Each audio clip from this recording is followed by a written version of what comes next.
kabarnya teman-teman, kawan-kawanku? Baik. Oke, saya nggak di sini bareng perempuan-perempuan hebat. Di samping saya ada Mbak Sabrina. Halo Mbak Sabrina. Di depan Mbak Sabrina ada Mbak Isna. Dan di depan saya ada Mbak Diana. Halo Mbak Diana. Halo. Oke, di sini kita mau berbincang-bincang perihal perempuan. Kenapa harus yang dibincangkan itu perempuan? Kenapa tuh? Kenapa? Karena perempuan mungkin seseru itu ya, sekarang menjadi topik pembicaraan. Sehingga hangat untuk dibicarakan di mana-mana. Dan terus saja ada isu-isu perempuan kayak gini, bahkan kan ada yang dinamakan gerakan-gerakan perempuan. Emang nggak ada gerakan laki-laki? Sehingga ada dinamakan dilabelin gitu kan, bahwasanya ada gerakan perempuan. Seistimewa itu kan perempuan atau sebagaimana? Oh, istimewa, sangat istimewa.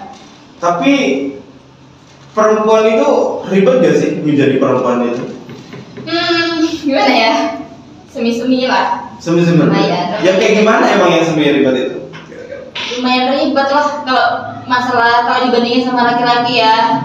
Ribet. Contohnya ini aja, kita memutuskan kesini nih, ya harus make up dulu, dandan dulu, nentuin jilbabnya pakai apa. Terus laki-laki mau pakai baju kemarin sore atau kemarin lusa itu fine aja, mau nggak mandi nggak mandi sisiran gak ya masalah gitu. Tapi kalau cewek, aduh ini gimana? Nah itu seribet itu memang itu kan baru memutuskan pergi ke satu acara, belum lagi ke acara lebih gede, belum lagi satu hari itu bisa pergi ke 10 atau 3 acara. Siap. Itu seribet itu memang, iya kan? Berarti menjadi perempuan tuh emang ribet ya, dari mulai pakaian, dari mulai aktivitas sendiri memang terbatasi ya seperti itu. Tapi kalau di dunia pekerjaan seperti itu ribet ya sih menjadi perempuan itu.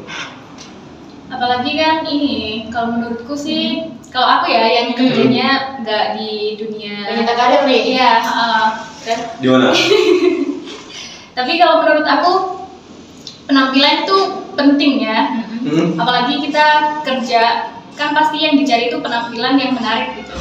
Soalnya aku kan nggak seberapa ini sih, kalau fashion itu aku nggak seberapa tertarik gitu. Tapi emang kalau berpenampilan kan harus rapi gitu kalau di kerja itu. Tapi kalau OOTD gitu, aku nggak seberapa bisa gitu. Iya, setuju sih. Bahkan ada di beberapa perusahaan yang pasti kualifikasinya berpenampilan menarik. Pasti ya? Betul.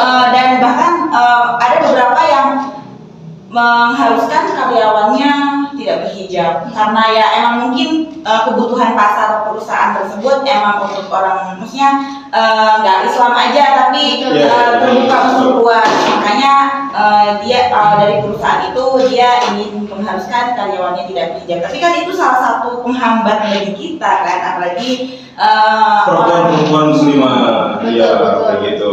Ya, betul. Itu sih yang masih membekas banget. Yang misalnya kita udah memutuskan mau kerja di instansi A, tapi dengan kualifikasi yang kita punya itu tidak cukup dengan SOP yang udah ada di sana. Itu kan kayak, padahal nih misalnya aku udah berpengalaman, aku udah cukup cocok nih untuk di posisi itu gitu. Tapi hanya karena atribut yang kita kenakan itu menjadi penghambat, itu kayak masih nyesek aja sampai sekarang gitu. Pengalaman. Ya betul, itu pengalaman pribadi banget. Sedih aja gitu, kenapa sih orang-orang itu menjadi pembeda gitu atribut, padahal ya misalkan kita bekerja di belakang layar, itu kan nggak terlalu menuntut kita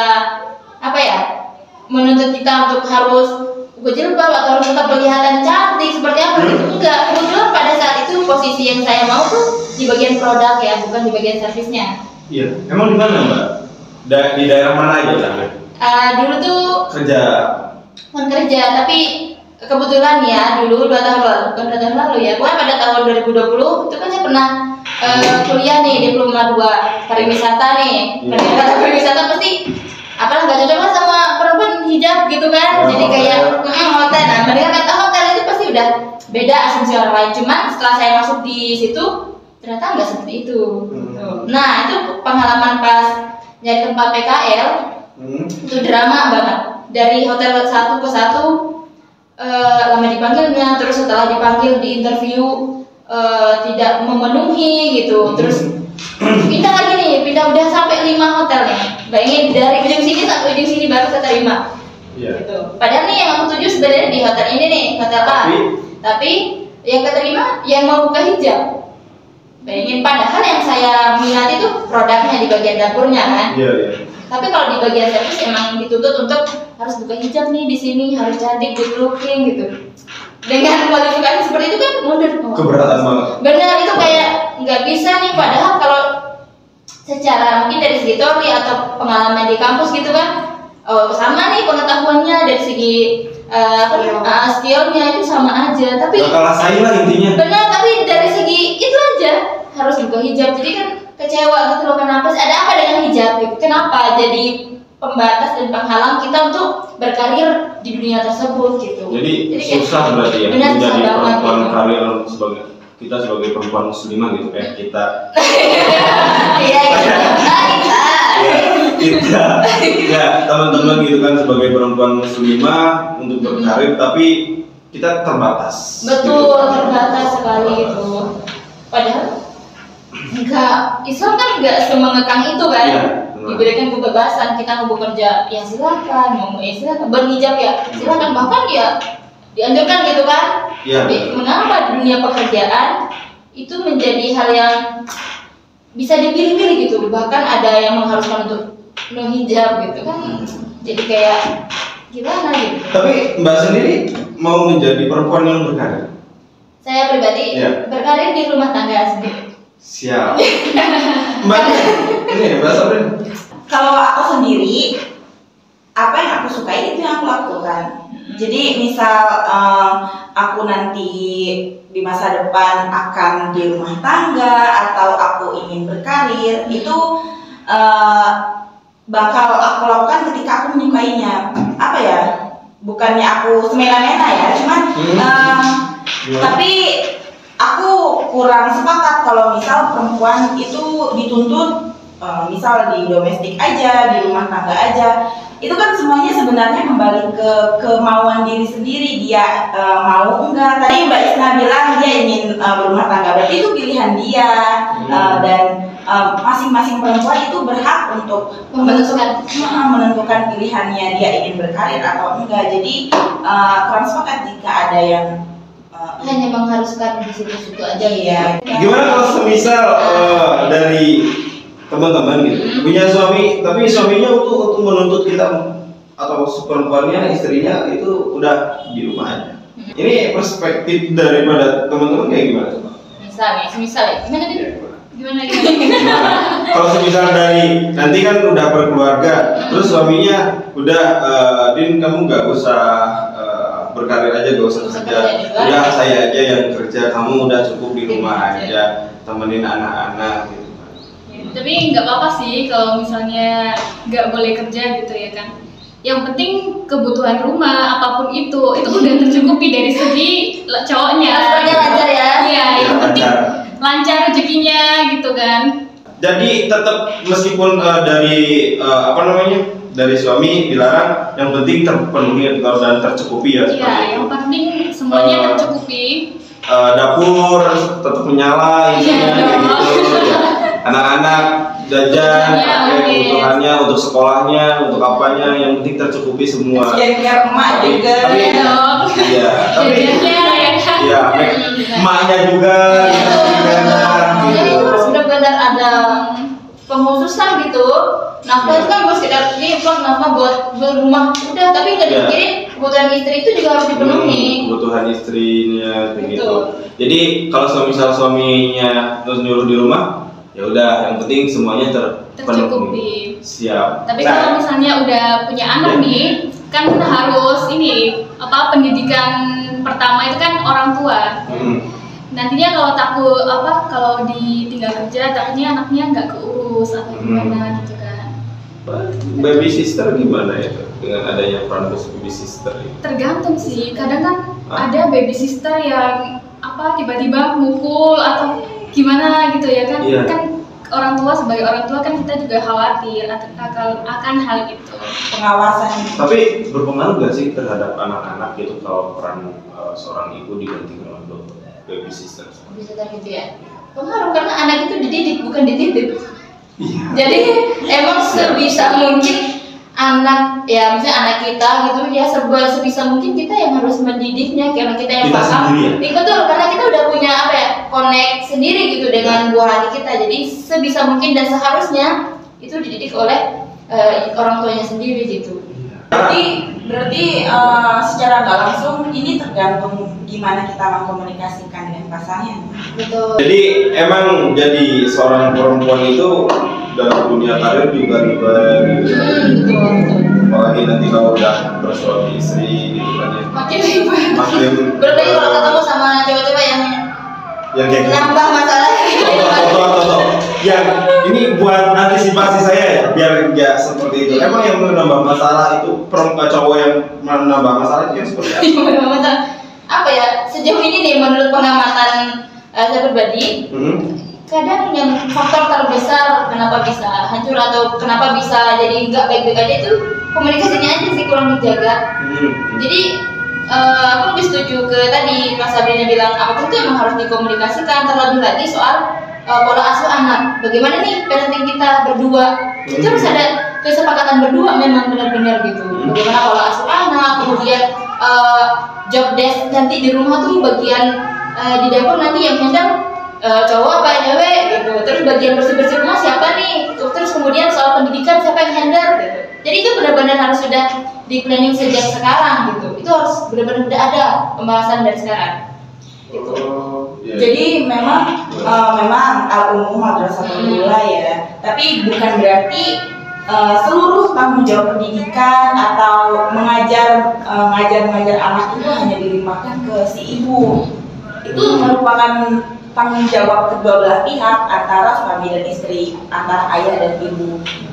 Karena dua-duanya memiliki peran tersendiri. Jadi nggak bisa cuman kayak misal anak ini bentukan kayak gini, ini berarti didikan ibunya nih. Enggak, peran ayah juga terlibat di situ. Tapi sejauh ini aku kan kalau melihat dari perspektif agama, seorang perempuan atau si istri itu tanggung jawabnya, kewajibannya sedikit banget daripada kewajiban seorang laki-laki atau kewajiban seorang suami. Lebih sedikit maksudnya seperti apa tuh? Ya, sepemahaman berdasarkan jumlah sub poin-poinnya atau seperti apa? Iya, gitu kan. Contoh, sebenarnya kan kewajiban untuk mengurus anak itu kalau menurut perspektif agama ya, itu kewajiban seorang laki-laki, suami. Masak apa-apa, itu kalau perempuan itu cukup taat dan apa lagi gitu kan, menyusui. Nah, taatnya itu nih yang banyak. Kan ya kan di luar kebiasaan yang memang sekarang di dunia di lumrahnya masyarakat itu kayak masak, nyapu dan lain sebagainya, urus anak itu kan kewajiban perempuan. Yang mana? Ya, yang itu lumrahnya di masyarakat ya. Tapi itu pada hakikatnya kalau kita melihat dari agama, dari segi pandang agama, itu kewajiban dari seorang laki-laki seperti itu. Jadi apa sih yang ribet di perempuan gitu? Banyak sih. Jadi berarti kan kewajiban kita taat kepada suami. Nah, dari suami ini lah muncul kewajiban-kewajiban kita. Kita kan wajibnya taat kepada suami nih. Suami nyuruh masak ya, kita harus masak. Di situ tumbuh kewajiban-kewajiban yang memberatkan, menyulitkan para istri. Iya. Makanya nanti kalau cari suami yang paham agama berarti yang seperti itu. Iya emang harus. Iya. Gimana? Iya harus. Iya harus karena bukan keharusan, bukan kita yang mengharuskan, tapi emang tuntutan dari Rasulullah sendiri. Itu maka nikahilah seorang itu karena agamanya, bukan karena cantiknya, harta dan sebagainya ya gitu. Meskipun ada nih maka nikahilah seorang itu, perempuan itu karena 4 hal gitu kan katanya. Pasti udah tahu kan teman-teman semua. Yang pertama adalah li jamaliha, cantiknya. Kemudian yang kedua li nasabiha gitu karena keturunannya dari track recordnya itu silsilahnya baik enggak, itu juga perlu menjadi bahan pertimbangan untuk menghasilkan generasi-generasi yang baik juga gitu dari asal-asalnya banget gitu. Karena anak itu kan kalau nggak nurun ke ayah ya ke ibu, kalau ke ibu ya ke kakek, ke nenek, dan terus ke atasnya. Ya kan, jadi benar-benar banyak dampaknya juga kalau kita asal-asal memilih dari keturunan mana dan seterusnya gitu. Kemudian yang terakhir itu 5 liha gitu kan. Yang ketiga itu 5 liha, yaitu karena hartanya. Bukan mulu-mulu kita sebagai perempuan juga kalau milih laki-laki ya yang aman ya, posisi aman finansialnya gitu kan. Kalau kita membangun rumah tangga nggak punya dana yang mungkin agak lempongan gitu ya. Punyanya gopay. Itu jadi jadi masalah yang sederhana tapi jadi masalah banget kan. Banyak banget di rumah tangga yang hancur karena ekonomi dan finansialnya itu nggak stabil dan sebagainya. Itu memang benar-benar harus dipikirkan. Kemudian yang terakhir, fasfar bisa terjadi nikahilah seorang itu karena agamanya gitu, benar-benar ditekankan harus karena itu. Kenapa? Karena itu tadi untuk meminimalisir hal-hal yang tidak kita inginkan, yang percekcokan, misalnya komunikasi. Kan karena paham berarti, karena paham agama. Paham agama di sini bukan berarti ustadz, kiai, guru gitu lah, enggak kan? Tapi memang yang benar-benar paham tugas dan tanggung jawab suami istri ini batasnya mana aja sih, harus seperti apa aja gitu. Nah itu yang dikatakan paham agama gitu, tahu satu dan mengamalkan, dan itu akan menjadi banyak, bukan yang paham Quran 20 dan seterusnya. Jadi udah siap ya Pak? Sebenarnya dia siap itu nggak bisa kita tentuin ya. Iya. Setiap yang saya tanya itu sebenarnya memutuskan kamu melangkah menikah itu karena kamu ngerasa siap apa gimana sih gitu. Sebenarnya setiap kita tuh nggak akan ada yang benar-benar siap. Menikah itu kan suatu hal yang dibenci setan kan, karena pahalanya gede. Iya betul. Yang dibenci setan bukan ketika dia itu berhasil menggugurkan orang itu sholat, bukan ketika dia berhasil mengadu domba seorang, tapi ketika dia berhasil meruntuhkan rumah tangga. Karena pahalanya gede banget itu. Jelas. Karena cobaannya itu betul. Jadi ketika kita memutuskan untuk menikah, itu pasti akan ada keraguan-raguan, kekurangan pasangan muncul, kemudian masalah-masalah di kedua keluarga nih hadir gitu. Nah itu tuh nggak bisa 100% siap. Jadi harus berusaha terus menyiapkan diri. Siapapun yang menemukan kita lebih dulu atau siapa yang kita temui nanti, ya kita dalam keadaan siap. Harus sama-sama berusaha siap. Udah siap. Kayaknya habis ini ada yang Enggak, sudah siap sejauh ini. Sejauh ini. Jangan tanya ke saya ya. Tapi nanti yang tanya. Kayaknya ada. Tapi nih, ya aku mau nanya ya, boleh nggak? Boleh. Aku mau nanya ke teman-teman semua deh. Ya, terutama perempuan ya. Sebenarnya yang menjadikan kita agak-agak siap ya, bukan 100%, tapi agak-agak siap itu tergantung yang ngajak nggak sih? Iya.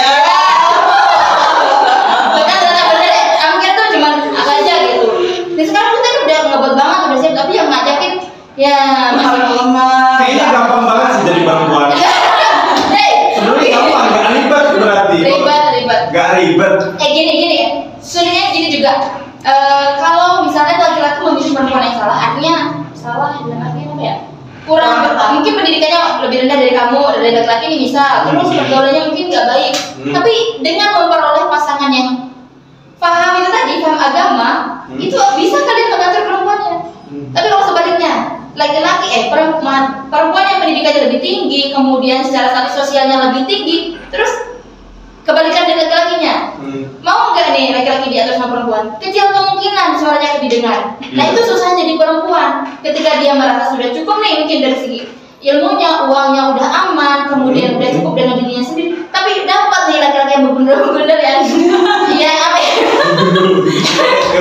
Ya mungkin yang masih mau muda lah, yang masih mau main-main aja, itu kan nggak make sense gitu loh. Itu susahnya, karena di sisi lain dia harus patuh sama suaminya, di sisi lain suaminya juga belum paham mana batas-batas dan kewajibannya gitu, ya kan? Tapi kalau sebaliknya, gampang mau diatur nih cewek, tergantung itu tadi. Laki-laki udah udah kepala keluarga, kurikulum terbaik, kita nih bawahannya lah istilahnya, mau disuruh ke A, kita pilih A. Ini apa namanya, BK-nya ya? Iya betul. Kalau perempuan BK-nya mungkin ya kalau di sekolah ya. Gitu. Jadi yang kurikulumnya, yang menciptakan nih, mematang-matangkan urusan rumah tuh seperti apa sih laki-laki. Seperti itu. Udah siap berarti. Aduh, kalau aku sih masih belum ya, apalagi harus ngurusin anak, parentingnya, belum juga pendidikannya, itu kan banyak banget ya yang harus dipersiapkan. Jadi mau mempersiapkan diri dulu, mempersiapkan diri sendiri dulu. Jadi sebenarnya dari perempuan menjadi perempuan atau laki-laki ini sama-sama sulit. Ya kita jadi manusia, terlepas dia perempuan atau laki-laki itu sebenarnya sama-sama punya kesulitan dan kemudahan. Jadi nggak bisa hanya memandang cuma perempuan aja nih yang sulit, laki-laki juga. Nah dari laki-laki juga jangan menggampangkan jadi perempuan itu gampang, tinggal nurut, tinggal nerima apa yang dikasih suami. Nggak segampang itu. Iya, nggak segampang itu. Jadi kita gini, gampang menjadi perempuan tuh ya kalau lagi capek tinggal bilang pengen nikah. enggak. Kalau udah bilang gitu apa? Dia tiba-tiba tuh ada nih yang datang. Tidak juga. Iya, Karena perempuan memiliki satu kesempatan untuk memilih. Karena yang dia pilih itu adalah apa ya? Memutuskan dia akan dibawa dengan jalur apa menuju surga. One and only one. Iya kan? Kalau laki-laki memilih perempuan hanya karena biasanya hanya karena memutuskan biar anak saya nanti baik-baik, biar anak saya nanti cantik karena ibunya cantik. Tapi kalau perempuan, saya bilang lagi karena saya mau dibimbing. Kan sepintar dan seindependen apapun perempuan, kita tetap mau dijaga, dikasihi, disayangi, diurus. Bener, nggak salah. Mau diserang kayak gini. Serius nih. Mau pendidikan setinggi apapun perempuan, kan karir terbaiknya adalah rumah tangga. Jadi rumah tangga. Banyak nih perempuan-perempuan yang rela mengorbankan titlenya, gelarnya S3, doktor atau S2 dan seterusnya karena lebih memilih mengurus rumah itu tadi. Itu menurutku perempuan yang seperti itu nggak masalah karena apa ya, dalam agama juga itu pekerjaan yang bermulia kan sih, mengurus rumah tangga. Rumah tangga juga itu sebuah karir loh. Dan rumah itu juga harus diurus oleh perempuan-perempuan yang berpendidikan ya nggak sih? Oke, jadi mungkin ya yang pada akhirnya sebesar dan sekecil apapun kesusahan yang dialami oleh laki-laki maupun perempuan, kita akan memperoleh pahala atau ganjaran yang sesuai gitu kan. Barang siapa mengambil solehnya, barang siapa yang beramal soleh, baik itu laki-laki maupun perempuan, dia akan mendapatkan ganjaran pahala yang sesuai dengan apa yang sudah mereka lakukan, ya kan? Mungkin laki-laki dengan susahnya mencari nafkah, ya akan sesuai gitu loh pahala yang diterima. Begitupun kita sebagai perempuan, siapapun itu, karena di mata Tuhan, di mata Allah pun sama gitu.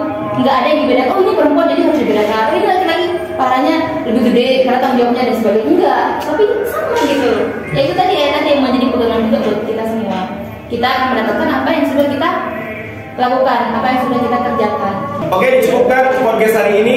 Mohon maaf bila ada salah kata dan kesalahan itu murni dari saya, dan kebenaran atau kebaikan itu punya Allah semata. Oke, assalamualaikum warahmatullahi wabarakatuh.